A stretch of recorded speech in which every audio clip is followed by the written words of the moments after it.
We are finally here, the finals of the Japan Championship Series. This is a tournament where players, 2,500 players, are qualified to compete in this tournament. 10 rounds of best of 1 day 1 into best of 4 rounds of best of 3 day 2 into a top 8 cut. These players are down to the wire. We have Raging Bolt on our left, 14-0 record, a pristine, perfect record, no losses across every game this player has played, against Grimmsnarl Monkey Dory on the right. You'll be seeing both of these players at the Pokemon World Championships this year, as they have both qualified through this tournament at the very least. So without further ado, let's jump into the games. If you guys enjoy this kind of content, please like and subscribe. We're going to take a look at this high-level competitive gameplay. Both players excited to be there. Look at the production value. It looks fantastic. I was unable to qualify this year for the Japan Championship Series, but that's going to be my goal next season, to try to go out there and compete. It seems like an amazing time. This is our Pokemon World Championship format, but they do have Psyduck, and we're not really sure if we have it just yet. That's one thing that I'm kind of holding my, holding out on, I guess, is like the best way to put it. Like, we don't know if we have Psyduck yet, so we can't really, like, play in that way until we get it. So let's skip ahead a little bit. Players are setting up. We see the prize cards here. A couple Ultra Balls and SER, nothing crazy. One Impidimp, triple Iono, which is kind of bad for the Grimmsnarl player, because the Grimmsnarl player is probably going to go down a couple early prize cards, as the Baby Bolt's going to be sniping away at the bench, or killing the active Badoo over and over again, while the Frostlass damage kind of needs to tick from the Grimmsnarl side. The Grimmsnarl player wants to kind of get into the Badoo CC, like kind of trap some Pokemon while they're building up their board, because the Teal Mask Ogrepon can be quite a big problem when the clapback comes around, because they can't really deal with the Teal Mask Ogrepon when it's one-shotting your Grimmsnarl on the response, because you need to have those Frostlass damage to kind of take up on your board, keep it going. So ideally, the Grimmsnarl player wants to Frostlass in play, kind of catch up like a Noctowl or something, and buy a lot of time off the back of that. I don't know anything about the finals. I'm just here to watch. I haven't seen anything about the list, anything about the player's decks. Tatsugiri in the active. So, you know, the Grimmsnarl player opting to have a card that gets them more supporters. That's actually pretty good. And then the Ditto on the other side, which is probably the best opener you could ask for. Artisan opener here. Going to go ahead and grab whatever they want. Choosing not to put the Spike Myth down that's in their opening hand. I think Spike Myth could have been a little bit better to grab the Impidimp, but I think you want to establish a Frostlass as soon as possible. And like next turn, you can go Arven, you can go Tatsugiri, Arven, Escape Board, and then go into like the Badoo with Artisan, because the Artisan value like lasts for 2 turns as opposed to the other way around. So we're skipping ahead a little bit. I think there's a judge call here. Nothing too crazy. Cool. We're gonna go ahead and grab an Impidimp. So I think at this point, why not just put the Spike Myth down if we're gonna grab Impidimp anyway? If we're gonna grab Artisan, I would have gone for the Snorunt, got some more value off the back of that. But I do think that this is a little bit of an oversight, because now you're giving the Raging World player access to their Fan Rotom, being able to get them whatever they want and go from there. Quick deck search, skip ahead. Tatsugiri grabbing a boss's orders, stacking up the hand a little bit more. Grimmsnarl isn't really planning on researching a ton, so we're going to the Monkey Dory on the bench as well. No Dark Energy and a pass. We're going to go see Fan Rotom. Oh, there's no Rotom. There's no Owls. Okay. So this is a pure Raging Bolt deck. I see a Mew. I see a Chanpao to bump Stadium. I see a... What was that? Prime Catcher A-Spec. Makes sense to me. It's a 2 Baby Raging Bolt being grabbed off the Artisan. So yeah, now you're just giving your opponent Baby Raging Bolt as well, which is like a little bit of an oversight, because I just don't think you want to do that in any given position. Because now if they have the tools to attack with it, it's kind of just bad for you, because they can make this into a green Ogrepon or a Latias, whatever they want it to be.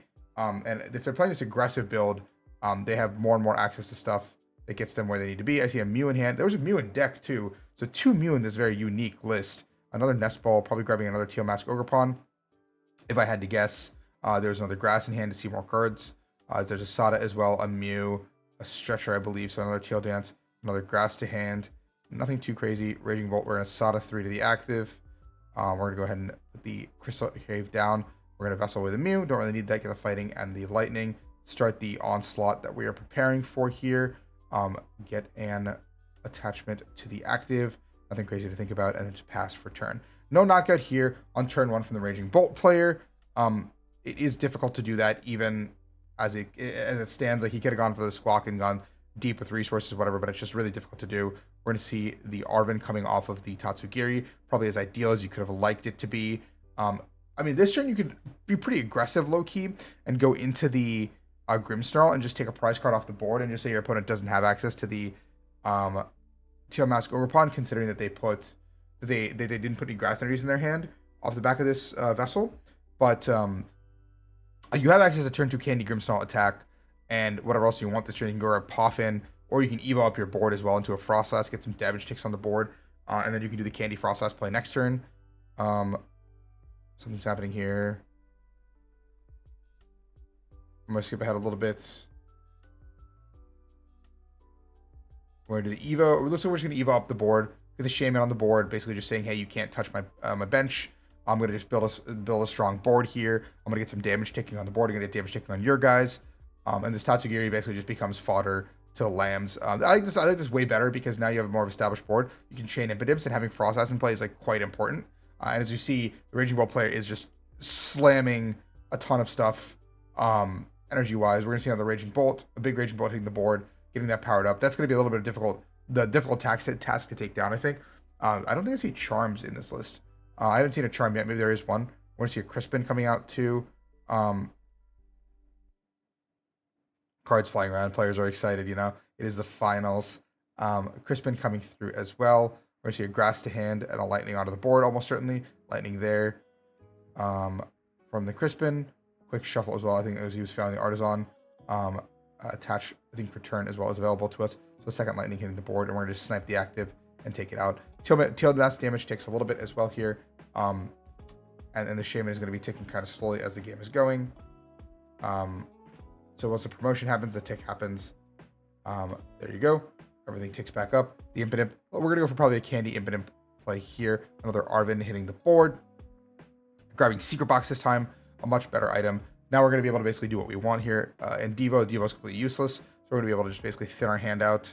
I'm down to grab another Monkey Dory with the Artisan first. We're going to go to the boss in hand, or we're just going to go to the Monkey Dory as well. Interesting. Candy Grimmsnarl over the Stadium. Iono Balloon. Balloon is the new addition to the format, Countercatcher, as well as the Spike Myth Stadium. We're going to be able to go Artisan, grabbing another Monkey Dory or another Snorunt. I feel like Monkey Dory is a little bit better if we can establish this right now. Yeah, I like this quite a bit. We're going to go back in right now. Spike Myth. Use the Spike Myth, getting a Grimmsnarl, Candy Grimmsnarl. Powering this up right away. Getting 2 here. Put 1 on the Morgrim. I'm actually down to not put 1 on the Morgrim immediately, just because maybe we have to find a Dark Energy of the Frostlass, but also a Stretcher does this for us. And we have the Countercatcher up on the Teal Mask Ogrepon. We're going to go ahead and attack the Teal Mask Ogrepon, which will die in between turns, preventing Pheasantipity as well, which is quite useful. 3 damage counters onto the Raging Bolt, which is also quite good here. This is way better because now you have the damage on the Raging Bolt, which means now you can move 30 damage from 1 Monkey Dory and pop this as well. But the most likely scenario that's going to happen is this is going to come up and swing and KO. And if this player establishes another Teal Mask Ogrepon, they're actually in a really good spot. But the Grimmsnarl player can go 2/2/2 depending on what's in their deck. But the Ogrepon player is feeling pretty good. Baby Raging Bolt going back into the active, looking like it's going to be a little bit difficult. Another Teal Dance here. We're going to look for, if we have like a Stretcher, we can attack another Teal Mask Ogrepon, another Teal Dance here, Pokey Gear. Looking for, Sada's not bad. We have a Judge in hand. I'm down to just fail this and Judge, I think. We don't have the attack with the Teal Mask because we didn't commit all of our energies onto 1 Teal Mask, which would have been a KO, I believe. 30, 60, 90, 120, 240. No, it wouldn't have even been a KO. We need a little bit more on top of that. But if we hit the Iron Leaves this turn, we will get there. We see the Prime Catcher, which is also super okay.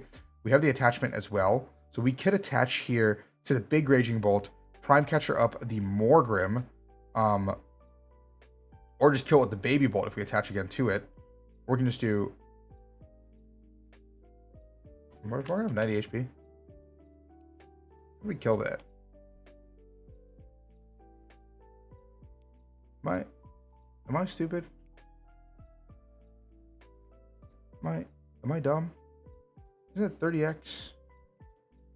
Maybe I am dumb. Whatever. We gotta KO this Morgrim here. I gotta double check. I gotta double check this, man. I gotta double check this. I just don't understand. Raging Bolt.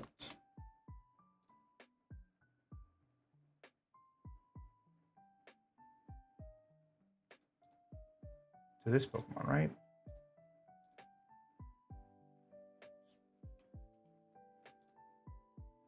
To this Pokemon.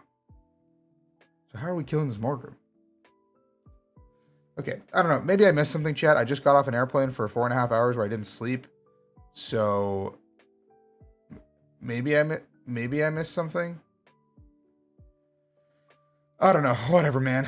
We're gonna stretch her back. The Impidimp or the fighting dark energy. It's pretty good actually. Here we're gonna be able to spike myth up the stadium once again. The stadium war has been won. I probably would have put another Impidimp down. I don't know why we didn't put that down. I think we should have at least.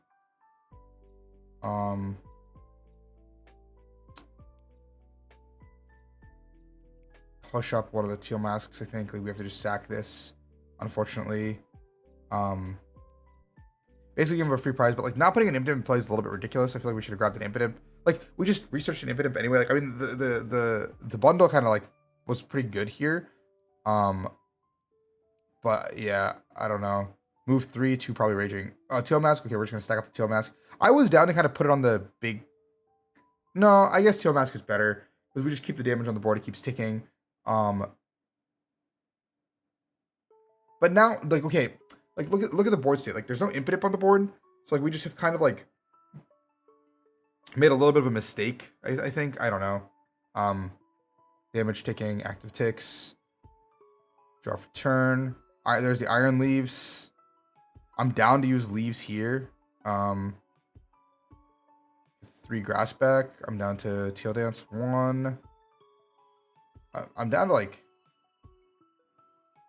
swing. Yeah, take the KO here. Damage ticks. There's no Grimmsnarl in response. 2 prize cards remaining to be taken from the Raging Bolt side. Now an Impidimp has to hit the board, right? There's no other like win con here. Impidimp has to hit the board before a play gets made. I own it at 2.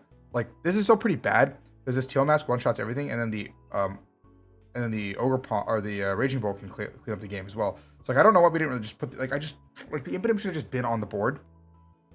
We're gonna move all the damage counters to the active here, so where it's gonna tick 6 here, 9 here, 12 goes to 13, comes back to 14. It'll be 10 damage short, all things considered. If the game pans out the exact way it's panning out, it's gonna be at 15. In wait, 13, yeah. Ultra Ball. We're gonna go ahead and grab ourselves the Mew. Probably draw some cards here.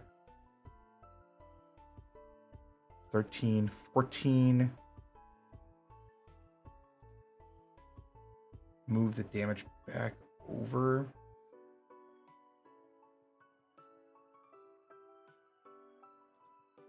15. This both tick. Move it over. 14, 20. Okay, so I guess it'll win in the damage ticks in between turns if we don't find a boss's order specifically. No boss's orders, but we can gear and just take something out of the deck and fill. There's a Badoo in this deck? What the heck? Okay, the Fez doesn't do anything. We just need to thin a card out of the deck. Because we need to gear for boss and hit here. There's a second Mew in the deck, right? Why don't we just grab that? I'm down to just draw one more card, right? Like, that seems fine. There's the boss's orders. We got the boss's orders. I'm down to retreat this and just kill it with the baby bolts. The correct answer is the Monkey Dory. I think you have to take here because if you take the Frost Lass, it doesn't matter. The ticks, there's still enough damage counters on the board. No, Frost Lass is also fine because you take Frost Lass and the damage doesn't tick backwards. The third Monkey Dark needs to be put on the board for the game to end. So Frost Lass is fine. If you kill Monkey Dory, then they have to find a Monkey Dark and the game ends. So regardless of which option you pick, a Monkey Dark has to be established to end the game. So it doesn't really matter which of the two you boss up here. But like a Monkey Dark needs to be established either way. All things considered. So it's like, do you make them have a third Monkey Dark or a second Monkey Dark? I don't really know. I'm just down to take the monkey. I feel like it's completely fine. And I'm down to just snipe. Yeah, take that. Damage ticks. Damage ticks. Monk. There's a bear. Oh, Ursa Luna counter catcher. I did not see that one coming. I was sitting here doing a bunch of math, but there it is. The Ursa Luna counter catcher taking us to game 2. Given the board state, I think that was pretty much checkmated after the Raging Bull player missed the KO on the Grimmsnarl, leaving it alive.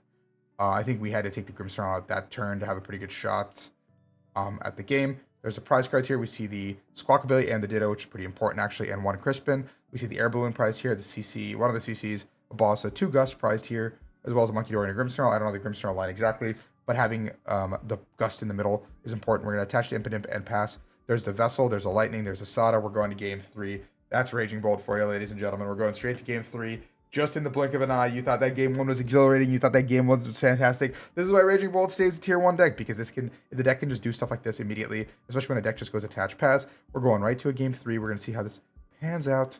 Not a lot of skill here, not a lot of expression there in that first game, but we find the Vessel. We're going to see some prize cards being laid out. Secret box for the Grimmsnarl player. Oh no, that's really, really unfortunate for them, because that facilitates a lot of the combos.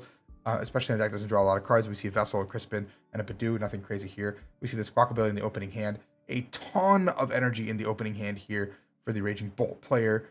I'm down to just grab a Lightning and pitch the hand, because there's all your fighting in there, which gives us a little bit more Sada options, I think. But there's also a Sada in that opening hand, so a little bit of a like barn buster of a hand. You can even slap an attachment out of the Squawkabilly, because if your turn 2 is a little bit weak, we're just grabbing a full 2 energies. You can even just like... There goes the Prime Catcher as well. We're just opting not to attach the Squawkabilly. We're going to see a pretty decent return on the come up here. Nest balling out probably a Raging Bolt big one, just because we need to start killing this Monkey Dory that's in the active. If there's a baby in the active, a small guy, we can actually like power up a small bolt and kind of go from there. But we already know the big bolt is going to have to be our pretty much play no matter what happens here. Baby Impidimp hits the board. We're going to see the Spike Mid Stadium grabbing ourselves another guy. Pretty decent actually. An Artisan would be better, because I think getting a Snort into play plus an Evo is probably like our best play here. Quick prize check, nothing really too gone. I think maybe you notice the Grimmsnarl is not there. Maybe you notice the Secret Box is not there immediately as well. The Ursaluna is again the clincher at the end of the game.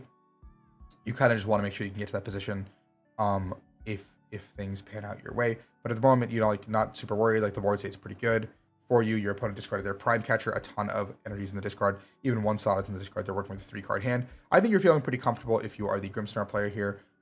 This matchup is pretty good for Grimmsnarl, especially given it's like 1 Frost can do a lot of damage. We're gonna... Is it an Evo? I think that's an Evo, right? That's a pretty insane start here. We're gonna see the Evo coming through, grabbing double Morgrem. That's pretty ridiculous. I actually probably... I don't know, maybe like you try to get the Artisan on the other end. We'll see. Double Morgrem hitting the board. The Iono for 6, giving us a lease on life here as a Raging Bolt player. Our hand was pretty unplayable before that. Probably grabbing Latias here, so we have Free Retreat. Yeah, I like that quite a bit.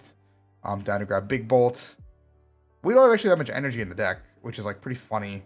And we hit the Lightning too, which is pretty ridiculous. Load up our... That's actually like a nuts 6 cards.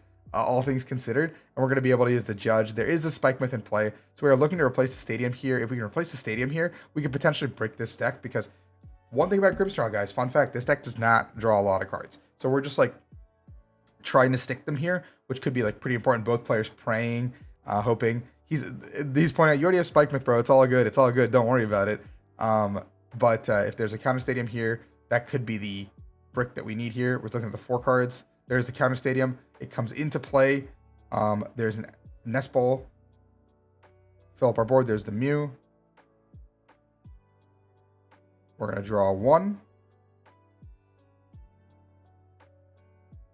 SCR the whole hand away. There's a Crispin that goes. A lot of energies hitting the hand. Double Teal Dance. Really good to keep our energies on the Raging Bolt here. Very useful for that SCR to come in play right there. That's actually like as ideal of a setup of cards as you could have asked for. The knockout there, the Morgrem. Looking at the 5 cards in hand, it is completely unplayable. Oh my god, that is like probably the worst 5 cards you could have asked for. A Dark Energy, no supporter, no Stadium, no replacement of anything. Looks like a full and complete brick here. There's the Monkey Dory in play, attached to the Monkey Dory probably, and just a pass with the Morgrem in the active. Back to the Raging Bolt player. What can we do here? There's a ton of cards in this hand. We're going to be able to Vessel away this Crispin. There's not a lot of energy left in the deck. I probably would have been down to Crispin, but I think all the energy is in the discard if we have any. We're going to Teal Dance. Teal Dance. Once again, there's a Sada. Wow, 1 Judge is really turning this game around. Attach the Lightning from hand. And we're going to be able to just discard 2 energies off the board. And, yeah, I mean, like, we're just so far ahead. This is feeling pretty good. Like, even if a Grimmsnarl hits the board here, we're going to bench a Squawk ability. A second Squawk ability. I didn't even realize that. There's 2 Squawks. I think we're just benching the Squawk to get cards out of our hand. In case we get Ionoed or Mute. Just an attach the Monkey and a pass once again. Nothing crazy here. We know the Prime Catcher is gone, so our Morgrim is safe. Vessel getting more energies out of the deck. There's another Teal Dance. We're going to attach the Fighting for turn. Down to Gear. Look for the boss's orders here. I think it's just better if we get... Yep, there's the boss's orders. That basically seals up the game. No matter what happens here, there's a Sada as well. We're just going through our whole deck. The the Raging Bull player is not missing a single beat here. We're choosing not even a boss here, not even needed. I don't know. I feel like I'm down. Like, I think boss would have been fine too. A draw for turn. The attach to Morgrim. The pass. Go through. This is why you always go through the motions properly, ladies and gentlemen. You just get the Ultra Ball done. Then out your deck. Nothing crazy here. Just make sure there's nothing you can take that. Just keep our deck full of good cards. We're gonna go ahead and attach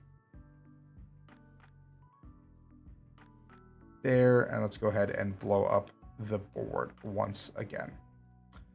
Down to 2 prize cards. There's a counter catcher on the Latias. Doesn't even matter here. We're gonna get the retreat, and there it is. There's the knockout. There is our Raging Bolt champion. A perfect 15-0 record. This player did not lose a game in the Japan Championship Series. A tremendous feat, a tremendous accomplishment, and the single judge that does it all for them. What a crazy, crazy set. And Iono, the lease on life. I think they have both players listed here. Let's take a look at them here. We have the, let me dial it back a little bit. Nothing too crazy about this Grimmsnarl. This actually looks pretty stock standard. There's a 3/2/2 Grimmsnarl line, 4 Monkey Dory, which is now becoming the common adaptation in decks after the NAIC. We see the 4 Iono, 3 Research, 3 Arven, or 4 Arven split. I think I would probably split the Arven and the Research split. I think Research is a little bit better. I think Arven's a dead card for a majority of the game. I like the Maractus quite a bit. It does have a win con. So that Maractus was there to give us a win condition against this Raging Bolt deck. We didn't see it in game 1, 2, or 3. Game 3, we still had a win con if we had the Maractus because there was no more Prime Catcher. But I guess the Iron Leaves could have come in and taken care of it. But if you find the Stretcher Maractus combo once again, we're in an okay spot. There's 2 Gusts here on both sides.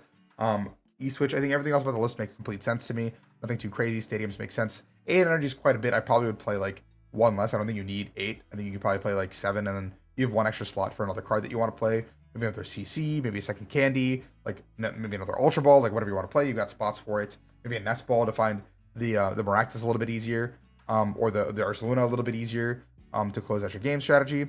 But this list makes a lot of sense to me. In the Champions list here, we have this is a cool, like, no owls, as straightforward as it gets. Like, look at these 4 ofs: 4 Ultra, 4 Nest, 4 Vessel, 2 Stretcher, SER, 4 Sada, 3 Crispin, 2 Boss, a Judge, 3 of the Stadium, 2 Gear. Badu is quite interesting. I don't really know why this is in here. I think Slithering is probably significantly better, but maybe this player won a lot of games off Badu. I don't know. It seems like quite a good way to, I guess, like, cheese your opponent, like maybe Zard or something. I don't know. It worked out for them. And then we have the Raging Bolts. Everything else looks pretty stock standard. 2 Mew, 2 Squawk. We are aggressive. Congratulations to the winner of the Japan Championship Series. See you guys at the Worlds. Hopefully we get to play. Should be a lot of fun. Please don't play me with Raging Bolt and do the game 2 shenanigans against me. No donkey, please. But anyway, if you guys enjoyed this content, please like and subscribe. I'll catch you guys in another video. And shout out to the Japanese players in the circuit. Congratulations to everyone who qualified for the Pokemon World Championships.